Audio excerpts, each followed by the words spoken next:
Hi everyone, I'm Fatima from the Empirical Reasoning Center, and today we're going to be looking at some spatial data, and we'll be using a program called QGIS to explore that spatial data, to do some GIS, and give you a little bit of an introduction of what this looks like. So the first thing I want you all to do is to download QGIS. To do that, you can go to qgis.org. It will take you here. And before you just download here it says download now, but I don't want you to do that. I want you to click on for users, then click on download QGIS on the left hand side. And then here you'll see two options. So if you're on a Windows, then you would choose one of these options. But since I'm on a Mac, and I think a lot of you will be on a Mac, we'll look at this for now. So there's going to be two versions that you'll see here. One is the latest release, which is the one you would have gotten if you had clicked download now on the first page. The thing is, even though it's the latest one, sometimes it can be a little unstable. So we want to choose the next one, the one that's called long-term release, most stable. So if you click on that and then make sure you install QGIS and follow the steps. I'm not going to do that because I already did that before this workshop, but that's how you would go about doing it. Make sure you choose this one. And if you're doing Windows, again, in this one, you'll also choose 3.10 and you have these two options, and you'll choose the one that corresponds with your laptop. So if it's 64-bit or 32-bit. Okay, so that's the first step in getting started. And a little bit about QGIS. It's an open source program, which means that there's a community of people that support it and keep it going, and they could be just normal users. So for example, if you wanted to, you could contribute to QGIS. This is really great because they've made it free to the public. And a lot of times people will develop new tools for everyone to use, and that's why it's open source. The thing that could be a problem with that is the fact that some things can glitch here and there, but they're always working on it and always trying to improve it. And this is a really good tool for you to use if you can't access some of the tools that require subscriptions. This is always going to be free and available to use, and is available to use on both Macs and Windows, whereas some of the other programs that people commonly use are only available on certain computers. Okay. The next thing that you'll do is then go to erc.barnard.edu. Okay, this is the website for the Empirical Reasoning Center. I am actually going to open this up in a new window because it shows you what it looks like if I'm logged in to be able to edit the website, but obviously you don't need to see what it looks like in that way. So here's the ERC website, and if you click on Visit Us, you can see when you'd be able to come in and get help. Obviously, you're not going to be able to come in physically during this semester, but we are holding virtual hours. So if you want to see when that's available, you can look at the calendar. This calendar is when you can just pop into a Zoom call and get help, whether that's for a short question or a longer question. Those are the times that are available. If you want to join the call, there's a link. There's not a link. It tells you what meeting ID to use if you want to join the Zoom call. Then there's another option, which is an appointment. So if you think you might need a little bit more help, and if you want some one-on-one help where no one else is kind of able to jump in on the call, you can also book a 45-minute appointment with a fellow, and these are the times where that would be available. That's through once you decide who you want to meet with, and I'll show you why you might want to meet with certain people over others. You'd click on the link that corresponds with them, and then you'll get to a tool that allows you to book an appointment with them. So the way you would decide who you might want to meet with, whose hours you might want to make an appointment with, or whose regular walk-in hours you might want to join.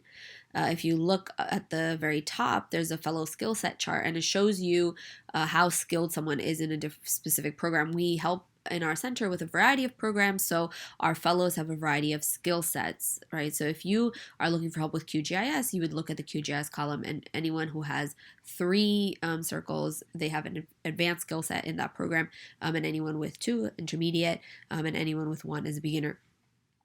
Everyone with at least a 2 or a 3 will be able to help you out in any help that you might need. People with a 1 would also be able to help you out. It might just take them a little bit longer in that process. Obviously, it depends on your availability, on their availability. Just so you just want to make sure that you go to fellows with the skill set that you're looking for.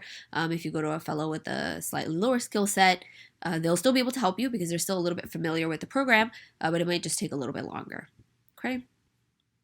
So that's how you would get help if you're running into any problems after this workshop as you're trying to do any assignments that you're working on. For the workshop for today, the data will be in the workshops tab. So let's click on workshops. And then under Spring 2020, you'll see your class, Metropolitics of Race and Place. Click on that. And it'll say workshop 1, please use this link. So use the link to download the data. Okay.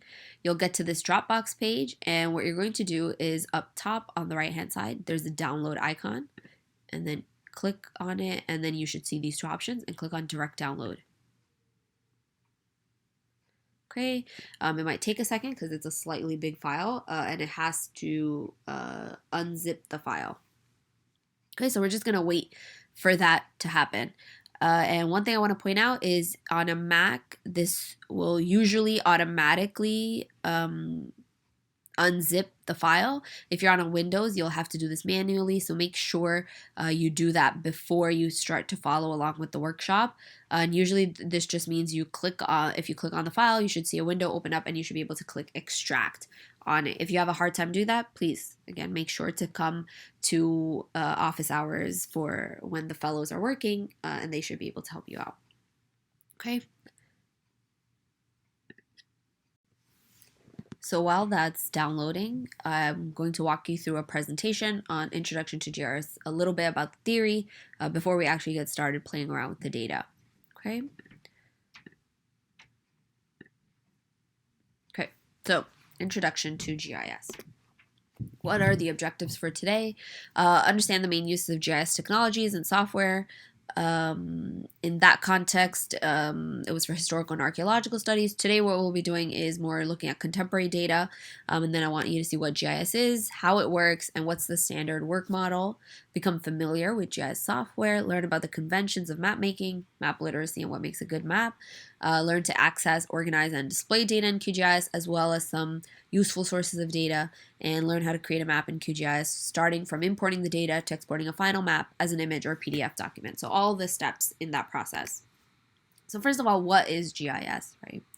It stands for Geographic Information Systems or Geographic Information Science. It could be both of them. It allows you to process, analyze, and visualize information about the Earth's surface. It's utilized to know what is where and when. And it's used in many different fields like environmental science, economics, history, etc., urban studies, sustainable development. There's so many. It applies to really every discipline, and it's a flexible tool that allows you to study spatial relationships, past and present. And here I've listed the first rule of geography is that everything is related to everything else, but near things are more related than distant things. So for example, if we see, let's say we're talking right now with coronavirus, when we're seeing outbreaks that are happening in closer locations, they might be more related, right, than if they're happening across multiple different states. That's just a very common thing of whether we're talking about coronavirus or we're talking about something else. Okay, what's the common work model? So in GIS, data is often organized in layers, and these layers can be overlaid and compared. They can be used to represent a lot of different types of information, so whether that's thematic, quantitative, qualitative, or conceptual, and we'll look at a little bit some of those types today. And those can be generated from, they can be generated from spreadsheets that you might be used to seeing, but they can also be created from historical maps, documents, as satellite images, along with field notes and surveys. So here on the left side, what you're seeing is one example of what that layer might look like. You always want to be careful about how many layers you use, so you want to include as many layers as are needed in the project for people to understand the context, the location, to have a little bit of background information, and whatever is needed for your argument, for your map. But you don't want to provide too much so that it's too cluttered. right? So let's say one, even though this is showing many, let's say you're working on a specific type of project, and in that you might just include streets, parcels, and buildings, and maybe some administrative boundaries, and maybe not necessarily some of the other ones. It's always dependent on the context of what you're trying to do in your map. Okay, and then what are the types of data? So there's two types, spatial and attribute. Spatial specifies where, the location, and what kind of feature it is, the shape of it. And this is stored as geographic data, either in vector or raster formats. So we'll be working just with vector formats today. And so here's the vector format. So you have the different shapes that you can have are points, lines, or polygons, listed here as area. And then the raster data model is slightly different in that areas are divided into a grid of cells, and then each cell has a value. Okay, but we'll be working with vectors, so you don't really need to worry that much about rasters.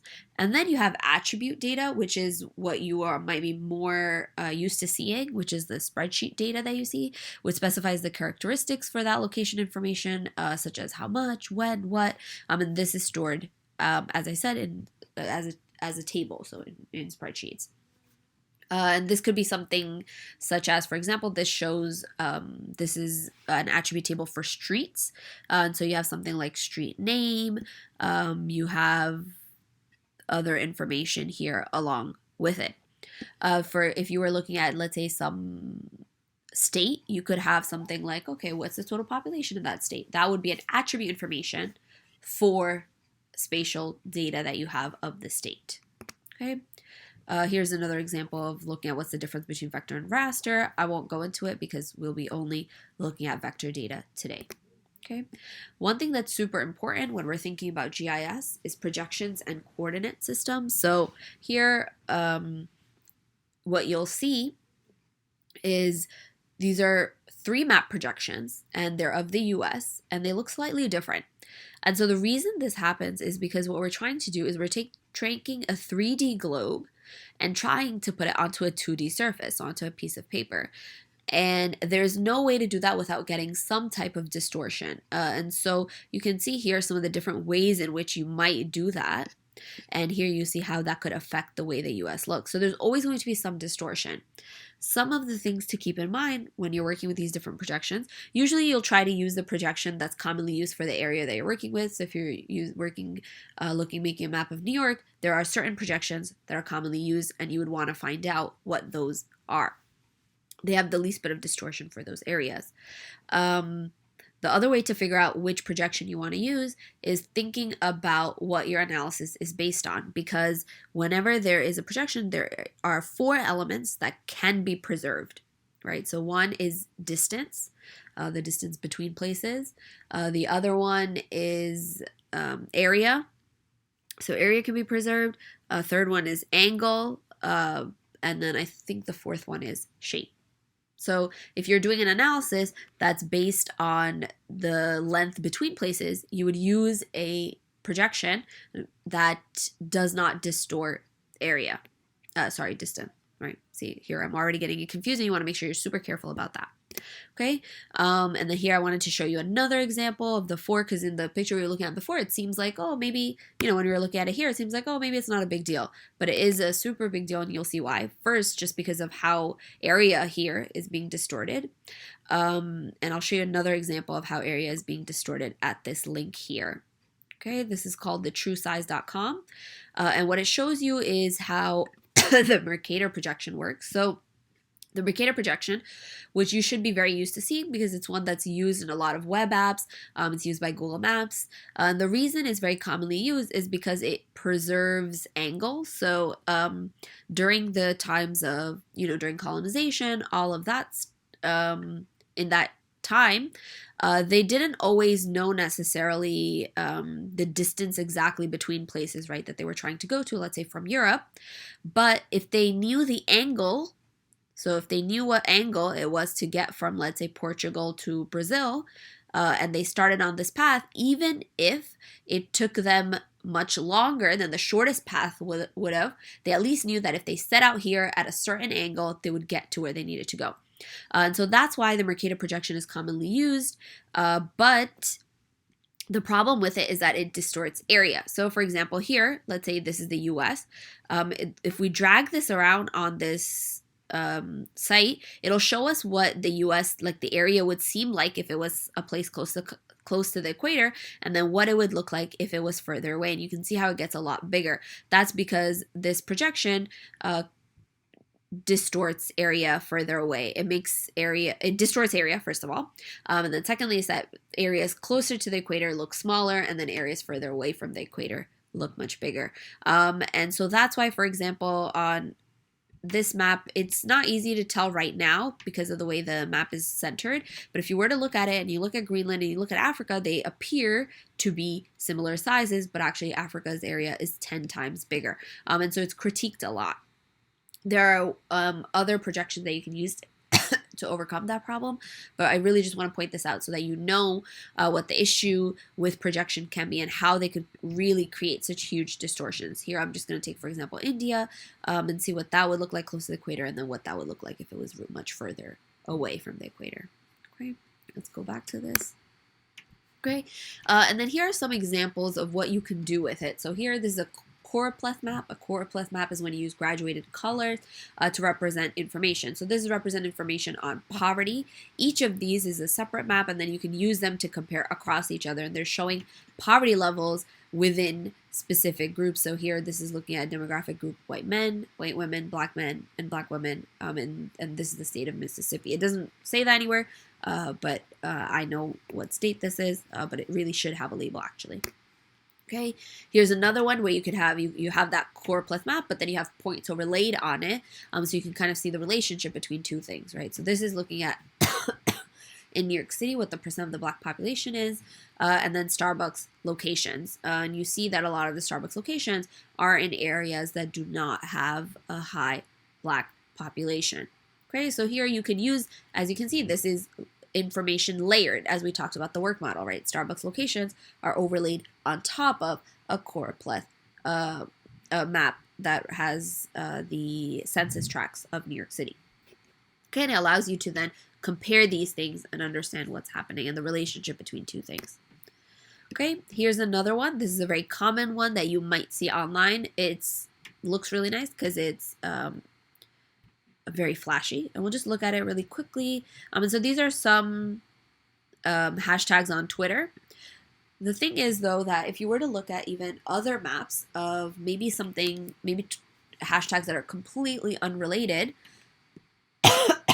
you might end up seeing a very similar pattern. And the reason that is because when you see these spots, all it's showing you really is where are there a lot of people tweeting about something. And because of the way these maps are created, if there are a lot of people in a certain area, what you'll usually see is just cities are the ones that pop up on these maps, because if a city has a lot of people, usually it also tends to have more people on Twitter. So, and more of those will show up on these maps. So what it's really showing you is where there are a lot of people or where there are a lot of Twitter users, to be more specific, rather than where some topic might be more talked about. And the reason this is important is because you always want to make sure that you do what's called normalizing your maps. So if you're looking at some information about a city or a census tract or a state, you always want to make sure that you've divided by either the area, so you have some kind of density calculation, or so that you have some sort of normalizing by the total population. So let's say if you're looking at something like when we were looking at our poverty maps, or actually here, this one's probably better. When you're looking at the percent of the black population, what it's doing here is you get the number of black people in an area, and then you divide by the total population so that you're getting a percentage and not just the number of people. Because let's say in some of these areas, if there are, in Manhattan, there are just a lot more people, so you might have higher values than some of these outer boroughs, but that doesn't necessarily mean that there's a larger black population in that area, because proportionally, as a percentage, it might still be low, as we can see that are light colors here. So you want to be careful with that. Okay, so let's go to the next slide. Here, this is an example of a bad map, and I just want to use it to show you what are elements of a good map. So This, it says population trend, and you can see the colors here and what they correspond to. So it looks like it's for population of 1999. So some of the things that are not good with this map is that, first of all, instead of using all these different colors, it would have been better if it used graduated colors, right, going from light to dark, so that when you were looking at it, even without looking at the legend, you would know how these places relate to each other. Here, it's hard to know how this purple relates to this brown. Is one more than the other? You don't know, or which one is more than the other. You don't know until you look at the legend. You can see that dark brown is a lot higher, or I guess it's really more of a red, is higher than the purple. But if it was light to dark, you could easily tell by just looking at the map. Okay, so that's just one aspect that's not good. There are situations where you would want to use this kind of color scheme. That's when you have different categories of items that you're representing. But in this case, this is not that type of information. This is a numeric value that goes from a small value to a high value. Another thing is that they don't use good breakdowns of numbers, so it's kind of hard to tell what these, where there's a break off, and they're hard to read. One of the first ways they could fix it is just to have it written as like 6 million, rather than writing out, or 6.85 here, 86 if you were rounding, 6.86 million, rather than writing out all the digits. And then another way is to just end up using cleaner numbers for these endpoints. What else? So another thing is that the title is not very representative. It says trend. Trend is when you're looking at something over time. Here we're not looking at it over time. Clearly we can see it's from 1999. And it's a population 1999, so you want to make sure that you have a title that's informative and represents what's on your map. Okay. Another thing, if you might notice, is the U.S. looks a little bit weird. It looks a little stretched out. That's because they're using a projection and a coordinate system that you're not used to looking at for the U.S., and that's why this looks weird. So you want to make sure that you're using something that's commonly used for that area. Okay, some things that are good is that it has a north arrow, so you know which direction is north. Usually that is pointing up, but it's still super important to include your north arrow. And then it has a scale, so you can see what how much space corresponds to how many miles. And then something that is missing that you want to include is the source for your data. And what you would also probably want to include is your name and when you made that map, so that someone who's trying to recreate it, one, would know where the data is coming from, so from your source, but then two, by using the information of when you created it, would also have a better idea of that context.